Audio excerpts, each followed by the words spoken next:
Saya sekarang berada di daerah pagar laut sepanjang 30 km yang bikin heboh satu negeri. Mari kita tanya warga nelayan di sini soal pagar laut ini. Assalamualaikum. Waalaikumsalam.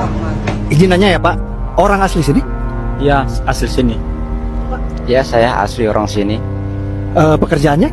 Nelayan, Pak. Bapak? Nelayan. Itu pagar laut siapa yang bikin Pak? Ya, kita, Pak, warga sini, Pak. Warga sini ya? Iya. Terus modalnya dari mana? Ya, kita patungan para nelayan, Pak. Oh, jadi ini modalnya dapat patungan? Iya, Pak. Ya, dari patungan dari nelayan, Pak. Gimana cara bikinnya Pak? Kita pasang satu-satu dari pinggir, naik perahu, nyampe tengah. Oh, jadi bukan pakai beko ya Pak ya? Enggak, Pak. Naik pakai perahu, Pak. Oh, ke tengahnya pakai perahu. Jadi jelas ya guys ya, itu video beko itu hoax. Saya udah cek, itu video beko itu adanya di Bekasi, bukan di sini. Berapa lama jadi sampai tengah gitu Pak?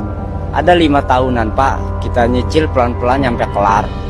Oh, jadi ini ngebangun sampai tengah ini udah ada 5 tahun? Udah ada, Pak, 5 tahun, Pak. Jadi jelas ya, yang bilang ini pagar laut ini sebulan jadi itu hoax. Ada pesan-pesan yang mau disampaikan Pak? Ya, dengan Bapak kita Presiden, Pak Prabowo, ini bambu kita bikin capek-capek, tolong jangan dihancurin karena sangat berguna. Jadi Pak Prabowo beserta jajarannya jangan termakan hoax pagar laut ini milik PIK 2 atau milik Agung Sedayu ya Pak. Pagar laut ini saya bisa pastikan milik nelayan warga sini Pak. Ya, mohon izin. Itu gimana tuh tanggapannya si Abu Gosok? Abu Gosok yang mana ya? Abu Gosok yang suka di TV, Yang mana? yang dia nanggapin tentang nelayan, katanya swadaya. Abu Janda. Oh iya, mungkin itu dia kali.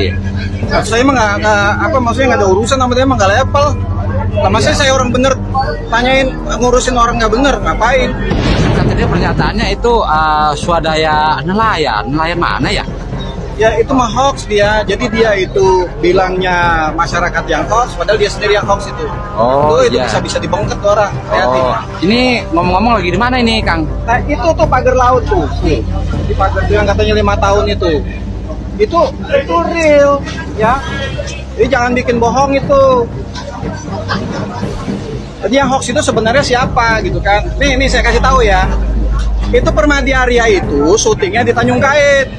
Jauh dong ya? Jauh di tempat makan. Itu ada orang, 5 orang diajak makan-makan, dikasih duit 100.000 buat ngaku-ngaku sebagai nelayan begitu. Ya, dikira kita nggak tahu kali. Jadi Nelayan Banten tuh pinter-pinter. Ini saya kasih tahu ya. Abu Janda atau Arya Permadi atau siapalah, ya. Ini Banten nih bos. Ente jangan begitu datang ke Banten selama sebelum kayak maling. izin dulu dong. Bikin konten-konten begitu. Nggak suka, ketemu sama saya di sini di Mau. Nah biasanya yang begini ini orang munafik. Ya, ini ciri khas karena ini sedang menerangkan tentang sifat nifak. Ya, jadi kalau ada orang salah terus dibela. Nah lawan diskusinya orang benar. Sudah ada orang benar menerangkan yang benarnya, malah dicari-cari untuk lawannya. Ya, dicari argumentasi supaya seakan-akan ini ada pembanding. Ini benar kok, benar dipertahankan. Itu sesuatu yang salah. Itu dilarang. Sengaja berdebat untuk melawan sesuatu yang benar tapi membela yang salah. Contoh ini paling gampang, paling aktual, tapi jangan dipotong videonya. Kamera turun. Turun kamera. Ya biar satu saja, biar lengkap. Nih, orang sudah tahu setiap muslim kalau sholat berjamaah itu khususnya di masjid misalnya imamnya laki-laki, saf makmum yang laki-laki depan.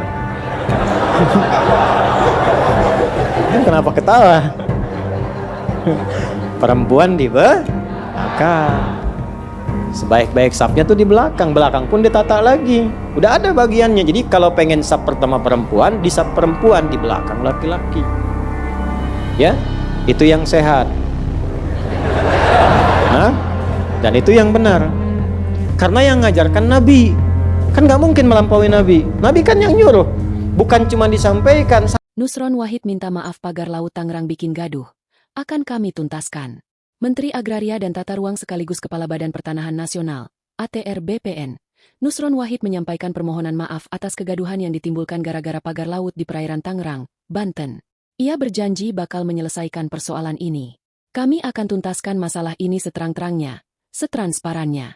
Tidak ada yang kami tutupi. kata Nusron dalam konferensi pers di Kementerian ATR BPN pada Senin, 20 Januari 2025. Nusron juga membenarkan kabar yang beredar, bahwa pagar laut sepanjang 30,16 km itu memiliki sertifikat hak guna bangunan, HGB. Persoalan ini sempat mencuat karena terdeteksi dari aplikasi bumi milik Kementerian ATR BPN.